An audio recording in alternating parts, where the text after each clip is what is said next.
यह कहानी है एक ऐसी रईस लड़की की जिसे दौलत के घमंड में इंसान को इंसान नहीं समझती थी। लेकिन किस्मत ने उसे एक नौकर के साथ एक सुनसान द्वीप पर पहुंचा दिया, जहां दौलत किसी काम की नहीं थी। अगर लड़की जरा सा भी रवैया दिखाती तो वही नौकर उसे ऐसी ऐसी सजा देता जो लड़की ने कभी सोचा नहीं था। 3 साल बाद जब वे दोबारा मिले तो उनके साथ था एक 3 साल का बच्चा। और फिर लड़की के बाप ने उस नौकर को ऐसी सजा दी कि आप सोच भी नहीं सकते। पूरी कहानी अंत तक सुनना।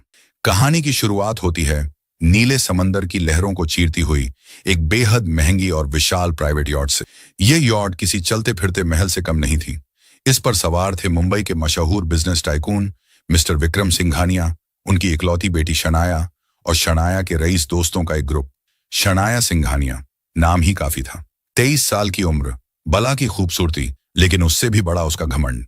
उसने आज तक ना शब्द नहीं सुना था। उसके लिए दुनिया के बाकी लोग या तो उसके गुलाम थे या फिर उसकी सजावट का सामान। उसके पिता विक्रम उसे अपनी जान से ज्यादा चाहते थे, लेकिन बिजनेस में बिजी रहने के कारण उन्होंने शनाया की हर जिद को पैसों से पूरा किया, जिससे वह और भी बिगड़ गई थी। यॉट के डेक पर पार्टी चल रही थी। तेज म्यूजिक, महंगे शैंपेन और हंसी मजाक। वह अपनी सहेलियों तानिया और रिया के साथ गपशप कर रही थी, लेकिन उसकी आंखों पर छड़ा काला चश्मा दुनिया को हिकारत से देख रहा था। दूसरी तरफ था राघव। राघव 25 साल का एक सख्त जान और मेहनती लड़का। वह इस यॉट पर डेकहैंड का काम करता था। घर की जिम्मेदारियों और अपनी इंजीनियरिंग की पढ़ाई पूरी करने के लिए उसने यह नौकरी की थी। उसे अमीरों के चौंचलों से नफरत थी, लेकिन वह अपने काम में माहिर था। वह चुपचाप एक कोने में रस्सियों को ठीक कर रहा था, पसीने में लथपथ, लेकिन उसके चेहरे पर एक अलग ही स्वाभिमान था। दोपहर की धूप चमक रही थी। शनाया ने अपनी सहेलियों से कहा, गाइस लाइट परफेक्ट है, मुझे स्टनिंग फोटोज चाहिए। तानिया और रिया ने अपने फोन निकाले, लेकिन शनाया को उनके एंगल्स पसंद नहीं आ रहे थे। तभी उसकी नजर कोने में खड़े राघव पर पड़ी। ए यू वेटर, या जो भी हो तुम, शनाया ने उंगली से इशारा किया, जैसे किसी आवारा जानवर को बुला रही हो। राघव ने अनसुना कर दिया। वह अपना काम करता रहा। शनाया का पारा चढ़ गया। वह चलकर उसके पास गई। मैं तुमसे बात कर रही हूं, सुनाई नहीं देता? राघव ने पलटकर उसे देखा। उसकी आंखों में कोई डर नहीं था। उसने शांति से कहा, मैम, मेरा नाम राघव है और मैं वेटर नहीं, डेक क्रू हूं। कहिए क्या काम है? शनाया उसकी हिम्मत देखकर दंग रह गई। कोई नौकर उसे जवाब दे।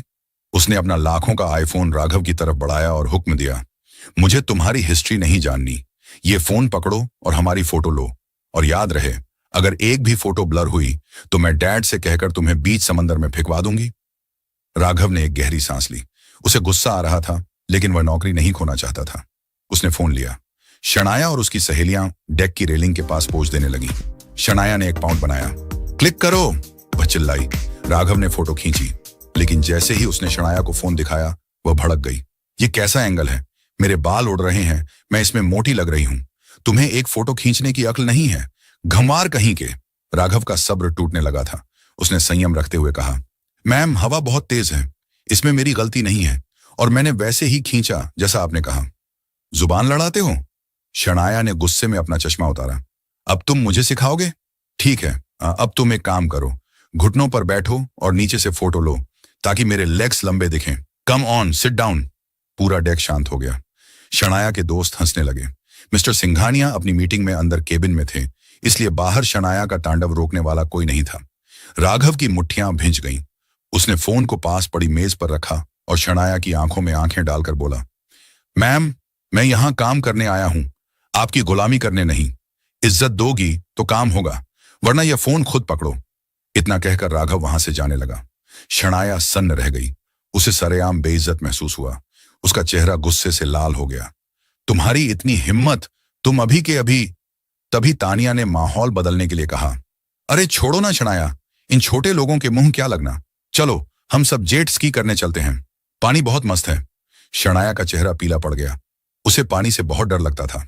बचपन में एक बार वह स्विमिंग पूल में डूबते डूबते बची थी, तब से वह समंदर को सिर्फ दूर से देखना पसंद करती थी। रिया ने ताना मारा, अरे हाँ, मैं तो भूल ही गई थी, अपनी शनाया को तो पानी से डर लगता है ना, ये तो बस यॉट पर बैठकर जूस पिएगी। सब दोस्त हंस पड़े। ये बात शनाया के अहंकार पर सीधा वार थी। नौकर की बेइज्जती और अब दोस्तों का ताना, उसका दिमाग खराब हो चुका था। शट अप, शनाया चिल्लाई, मुझे किसी से डर नहीं लगता। मैं अभी जाऊंगी और तुम सबसे आगे जाकर दिखाऊंगी। उसने डेक के नीचे बंधी एक छोटी स्पीड बोट की तरफ इशारा किया। मैं उस बोट पर जाऊंगी अकेले नहीं, बल्कि एक ड्राइवर के साथ, ताकि मैं रिलैक्स कर सकूं। उसने चारों तरफ देखा, कोई भी क्रू मेंबर खाली नहीं था। उसकी नजर फिर से राघव पर पड़ी, जो रस्सियां बांध रहा था। उसे तंग करने और उसे अपनी औकात दिखाने का इससे अच्छा मौका नहीं मिल सकता था। ए राघव, उसने आवाज दी, इधर आओ। डैड ने कहा है कि तुम सबसे अच्छे बोट ड्राइवर हो। चलो वो बोट निकालो, तुम मुझे दूर तक सैर कराओगे। राघव ने ऊपर देखा। मैम, मौसम बदल रहा है। कैप्टन ने कहा है कि अभी छोटी बोट ले जाना सुरक्षित नहीं है। शनाया ने सबके सामने उसे ललकारा। क्या हुआ? अभी तो बड़ी बड़ी बातें कर रहे थे, अब डर गए? कायर हो तुम। कायर शब्द राघव को चुभ गया। उसने एक पल के लिए आसमान की तरफ देखा, जहां काले बादल घिरने लगे थे, फिर शनाया को देखा। ठीक है मैम, अगर आपकी यही जिद है तो चलिए, लेकिन जिम्मेदारी आपकी होगी। राघव ने स्पीड बोट स्टार्ट की। शनाया शान से उसमें बैठी, अपने दोस्तों को हाथ हिलाते हुए, जैसे उसने कोई जंग जीत ली हो। बोट यॉर्ड से दूर होने लगी। शुरुआत में सब ठीक था। ठंडी हवा शनाया के बालों को उड़ा रही थी। वह अपनी जीत पर खुश थी। उसने राघव को आदेश दिया, और तेज चलाओ, हमें उन सबको पीछे छोड़ना है। उस होराइजन तक चलो। राघव ने चेतावनी दी, मैम, हम यॉर्ड से काफी दूर आ गए हैं, रडार सिग्नल कम हो रहा है। चुपचाप चलाओ, शनाया ने डांटा। तभी अचानक मौसम ने करवट ली। जो सूरज चमक रहा था, उसे काले घने बादलों ने निगल लिया। हवा की रफ्तार बढ़ गई। समंदर, जो अब तक शांत था, अब उफान मारने लगा। लहरें बोट से टकराने लगीं। ये क्या हो रहा है? शनाया की आवाज में घबराहट थी। मैंने कहा था मैम, तूफान आ रहा है। राघव ने बोट को वापस मोड़ने की कोशिश की, लेकिन तभी खड़ की आवाज हुई, फिर सन्नाटा। इंजन बंद हो गया। राघव ने इंजन की रस्सी खींचकर उसे चालू करने की कोशिश की। एक बार, दो बार, तीन बार, कोई हलचल नहीं। क्या हुआ? शनाया चिल्लाई। रुके क्यों? चलो वापस। इंजन फेल हो गया है, राघव ने सपाट आवाज में कहा। या तो फ्यूल लाइन में कचरा फंसा है, या फिर ओवरहीट हो गया है। तो ठीक करो उसे। राघव ने अपना फोन चेक किया। नो नेटवर्क और जीपीएस भी काम नहीं कर रहा। अब वे दोनों, एक बिगड़ैल रईसजादी और एक स्वाभिमानी नौकर, खुले और नाराज समंदर के बीच अकेले थे। तूफान अब अपने चरम पर था। बारिश की मोटी बूंदें गोलियों की तरह बरसने लगीं। रात का अंधेरा छाने लगा था। बोट लहरों पर किसी खिलौने की तरह उछल रही थी। उसने एक लाइफ जैकेट उसे पहनाई और एक खुद पहनी। तभी एक विशाल लहर पहाड़ की तरह उठी और सीधे उनकी छोटी सी बोट पर आ गिरी। सब कुछ काला हो गया। कितना वक्त बीता, किसी को नहीं पता था। शायद घंटे, शायद पूरी रात। राघव को होश आया तो उसने महसूस किया कि उसका आधा शरीर पानी में है और आधा रेत पर। उसके सिर में तेज दर्द हो रहा था। उसने आंखें खोली। सूरज की पहली किरणें निकल रही थीं। वह किसी तट पर पड़ा था। शनाया, उसके मुंह से निकला। उसे याद आया कि वह उस लड़की के साथ था। उसे नफरत थी उससे, लेकिन इंसानियत अभी जिंदा थी। वह लड़खड़ाते हुए उठा। थोड़ी दूर पर टूटी हुई बोट का एक हिस्सा और उसके पास बेहोश पड़ी शनाया दिखाई दी। राघव दौड़कर उसके पास गया। उसने उसकी नब्ज चेक की। सांस चल रही थी। उसने उसे हिलाया। शनाया ने खांसते हुए आंखें खोली। वह पूरी तरह भीगी हुई थी। उसके महंगे कपड़े फटे हुए थे और बाल रेत से सने थे। उसने चारों तरफ देखा। एक तरफ अनंत समंदर और दूसरी तरफ घना, डरावना और जंगली जंगल। यहां कोई रिसोर्ट नहीं था, कोई इंसान नहीं था, कोई नेटवर्क टावर नहीं था। हम कहां हैं? शनाया ने कांपते हुए पूछा। राघव ने चारों तरफ की वीरानगी को देखा। दूर दूर तक सिवाय मैंग्रोव के पेड़ों और अजीब पक्षियों की आवाज के कुछ नहीं था। राघव ने गंभीर आवाज में कहा, पता नहीं, नक्शे पर शायद इस जगह का कोई नाम नहीं है। ये एक गुमनाम टापू है। शनाया खड़ी हुई। माय गॉड, डैड कहाँ है? मेरा फोन? वह पागलों की तरह अपना फोन ढूंढने लगी, जो शायद समंदर में कहीं खो चुका था। मेरा फोन गया, अब हम कॉल कैसे करेंगे? वह राघव पर चिल्लाई।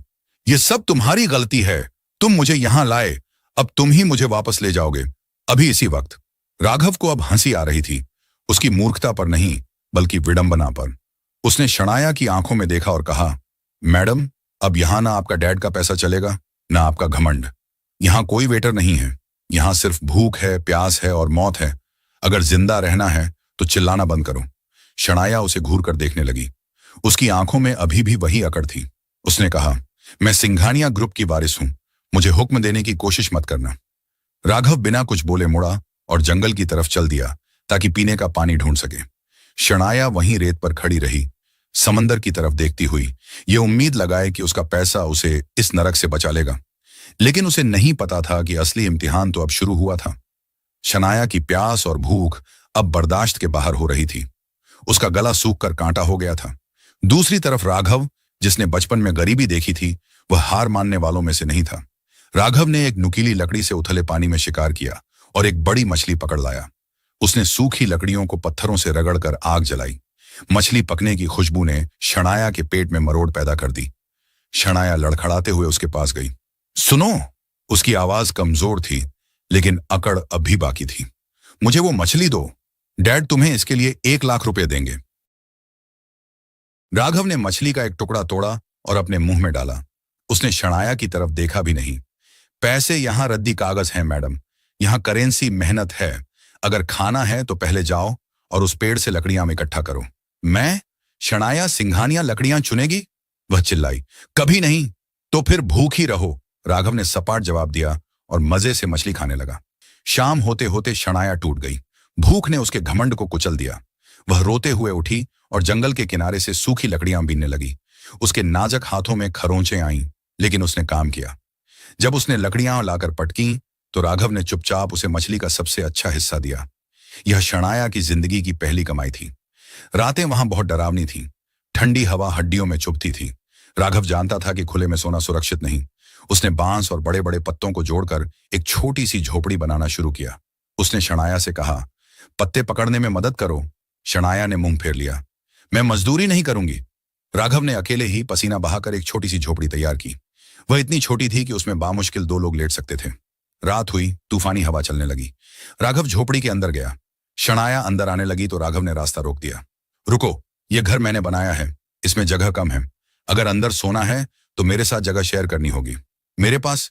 बिल्कुल सटकर। शनाया को यह बात बहुत अपमानजनक लगी। तुम्हारे साथ? एक नौकर के साथ? मैं बाहर रेत पर सो जाऊंगी, लेकिन तुम्हारे पास नहीं आऊंगी। तुम्हारी मर्जी, राघव ने कहा और अंदर जाकर सो गया। बाहर घना अंधेरा था। जंगल से अजीबोगरीब जानवरों की आवाजें आ रही थीं। केकड़े रेत पर रेंग रहे थे। अचानक पास की झाड़ी में कुछ हलचल हुई। शनाया डर के मारे चीख पड़ी। उसकी रूह कांप गई। उसे लगा कोई जानवर उसे खा जाएगा। वह दौड़कर झोपड़ी के पास गई। राघव, दरवाजा खोलो प्लीज। राघव ने दरवाजा खोला। शनाया अंदर कूद गई और डर के मारे सीधे राघव से लिपट गई। उस रात बाहर के तूफान से ज्यादा शोर उनके दिलों में था। शनाया ने महसूस किया कि उसकी दौलत उसे नहीं बचा सकती, सिर्फ यह आदमी बचा सकता है। अगले कुछ हफ्तों में राघव ने शनाया का पूरा मेकओवर कर दिया। बाहरी नहीं, अंदरूनी। वह उसे सारे काम करवाता। जाओ पानी लाओ, मछली साफ करो। शुरुआत में शनाया गालियां देती, रोती, लेकिन पेट की आग उसे झुकने पर मजबूर कर देती। राघव जानबूझकर उसे तंग करता था, उसका घमंड तोड़ने के लिए। एक शाम जब वे आग के पास बैठे थे, राघव ने कहा, मेरे पैर दबाओ, आज बहुत थकान है। शनाया गुस्से से लाल हो गई। मैं तुम्हारी नौकर नहीं हूं। राघव ने उसकी आंखों में देखा। एक अजीब सी कशिश थी। वह उसके करीब गया। उसकी सांसें शनाया के चेहरे पर पड़ रही थीं। यहां कोई नहीं देख रहा शनाया, न डैड न समाज। यहां हम सिर्फ एक मर्द और एक औरत हैं। उसने शनाया को अपनी बाहों में खींचा। शनाया ने विरोध करना चाहा, उसे थप्पड़ मारना चाहा, लेकिन उसके हाथ उठ नहीं पाए। वह अकेली थी, डरी हुई थी, और राघव ही उसका एकमात्र सहारा था। नफरत धीरे धीरे समर्पण में बदलने लगी। जब राघव ने उसे चूमा तो शनाया ने उसे धक्का नहीं दिया, बल्कि रोते हुए उसे कसकर पकड़ लिया। उस रात के बाद उनके बीच का मालिक और नौकर का फासला मिट गया। वे सर्वाइवर्स बन गए, फिर पार्टनर्स और आखिर में प्रेमियों में बदल गए। 7 महीने बाद समय बीतता गया। उनके महंगे ब्रांडेड कपड़े, गुच्छी और अरमानी फड़कर तार तार हो चुके थे। वे जंगल में नहीं चल पाए। अब उनका हुलिया बदल चुका था। राघव ने शिकार किए हुए जानवरों की खाल और पेड़ों की छाल से उनके लिए कपड़े बनाए थे। वे अब किसी आदि मानव जैसे दिखते थे, लेकिन उनके चेहरों पर एक अजीब सा सुकून था। 7 महीने बीत चुके थे। शनाया अब वो पतली दुबली मॉडल जैसी नहीं थी। उसका पेट उभरा हुआ था। वह गर्भवती थी। वह झोपड़ी के बाहर बैठी अपने पेट पर हाथ फेर रही थी। राघव जंगल से फल लेकर आया। उसने प्यार से शनाया के पास बैठकर उसे फल खिलाया। शनाया मुस्कुराई, एक सच्ची मुस्कान जो मुंबई की पार्टियों में कभी नहीं थी। डर लग रहा है, लेकिन खुशी भी है। राघव, यह हमारी दुनिया है। मुझे अब वापस नहीं जाना। वहां की दुनिया झूठी है। राघव ने उसे गले लगाया। हम यहीं रहेंगे। यह हमारा राजमहल है। 3 साल बाद सूरज ढल रहा था। समुद्र तट पर 3 लोग बैठे थे। राघव, जिसकी दाढ़ी अब बढ़ गई थी और शरीर गठीला हो गया था, उसने शेर की खाल जैसा कुछ लपेटा हुआ था। शनाया, जिसके बाल अब खुले और जंगली थे। उसने फूलों और पत्तों के गहने पहने थे। वह बेहद खूबसूरत लग रही थी, एक जंगली रानी की तरह। और उनके बीच दौड़ रहा था आर्य, उनका 3 साल का बेटा। आर्य पूरी तरह से उस द्वीप का बच्चा था। उसने कभी कार या टीवी नहीं देखा था। वह नंगे पैर रेत पर दौड़ता, केकड़ों के पीछे भागता और तोतली जुबान में राघव को बाबा कहकर बुलाता। राघव हंसा और उसे गोद में उठा लिया। शनाया उन्हें देखकर मुस्कुरा रही थी। वे अब पूरी तरह से इस जंगल के हो चुके थे। उन्हें न कैलेंडर याद था, न तारीखें। उन्हें यह भी नहीं पता था कि दुनिया उन्हें मरा हुआ मान चुकी है। वे अपनी छोटी सी दुनिया में राजा और रानी थे, खुश और संतुष्ट। लेकिन नियति को कुछ और ही मंजूर था। सुबह का समय था। आर्य, उनका 3 साल का बेटा, समुद्र किनारे खेल रहा था। अचानक राघव ने देखा कि क्षितिज पर एक बड़ा जहाज दिखाई दे रहा है। यह कोई आम जहाज नहीं था। उस पर सिंघानिया ग्रुप का झंडा लगा था। राघव का दिल जोर से धड़कना शुरू हो गया। शनाया, देखो! शनाया दौड़कर बाहर आई। अपनी पुरानी दुनिया का जहाज देखकर उसकी आंखों में आंसू आ गए। जहाज से एक छोटी मोटर बोट किनारे पर आई। उसमें से कुछ गार्ड्स और एक बूढ़ा आदमी उतरा। वह आदमी और कोई नहीं, शनाया के पिता मिस्टर विक्रम सिंघानिया थे। उनकी दाढ़ी बड़ी हुई थी। वे अपनी बेटी के गम में बूढ़े हो गए थे, लेकिन उन्होंने हार नहीं मानी थी। डैड! शनाया फुसफुसाई। वह खुद को रोक नहीं पाई। वह झाड़ियों से बाहर निकली और चिल्लाई, डैड, मैं यहां हूं! विक्रम ने मुड़कर देखा। अपनी बेटी को जानवरों की खाल पहने जंगली हालत में देखकर वह सन्न रह गए। शनाया दौड़कर उनके गले लग गई। बाप बेटी दोनों रोने लगे। तभी पीछे से राघव और आर्य भी बाहर आ गए। राघव ने आर्य का हाथ पकड़ा हुआ था। विक्रम की नजर जब उस नौकर और उसके साथ खड़े बच्चे पर पड़ी तो उनके चेहरे का रंग उड़ गया। खुशी तुरंत गुस्से और शर्मिंदगी में बदल गई। विक्रम ने बिना कुछ कहे इशारा किया। गार्ड्स ने उन तीनों को छोटी बोट में बैठाया और बड़े जहाज की तरफ ले गए। जहाज पर चढ़ते ही माहौल बदल गया। शनाया, राघव और आर्य को केबिन के अंदर एक सोफे पर बैठाया गया। शनाया खुश थी। वह राघव का हाथ पकड़कर बोली, डैड, सब ठीक कर देंगे। लेकिन बाहर डेक पर विक्रम अपने सबसे वफादार मैनेजर वर्मा से बात कर रहे थे। विक्रम का चेहरा पत्थर जैसा सख्त था। विक्रम गुस्से में, वर्मा, तुमने देखा वह बच्चा? मेरी बेटी ने उस नौकर के साथ। छी! वर्मा, सर, यह बहुत बड़ी मुसीबत है। अगर मीडिया को पता चला कि शनाया 3 साल उस नौकर के साथ रहीं और उनका बच्चा भी है, तो सिंघानिया ग्रुप की इज्जत मिट्टी में मिल जाएगी। हम दुनिया को यही बताएंगे कि उस नौकर ने मेरी बेटी की मजबूरी का फायदा उठाया, उसने उसे फंसाया, वह बलात्कारी है। वर्मा, लेकिन उस बच्चे का क्या करेंगे सर? वह सबूत है। विक्रम, उस बच्चे को अनाथ आश्रम भेज दो, या फिर उस राघव को पैसे देकर कहो कि वह बच्चे को लेकर कहीं दूर चला जाए। शनाया उस बच्चे को दोबारा नहीं देखेगी। उसे अपनी पुरानी जिंदगी में लौटना होगा, एकदम पाक साफ बनकर। अंदर बैठी शनाया को जरा भी अंदाजा नहीं था कि उसका पिता उसके प्यार का सौदा कर रहा है। जहाज मुंबई के पोर्ट पर पहुंचा। रात हो चुकी थी। जब वे बंगले पर पहुंचे तो वहां चकाचौंध रोशनी थी। आर्य, जिसने आज तक सिर्फ चांद की रोशनी देखी थी, वह गाड़ियों की हेडलाइट और शहर के शोर से डरकर रोने लगा।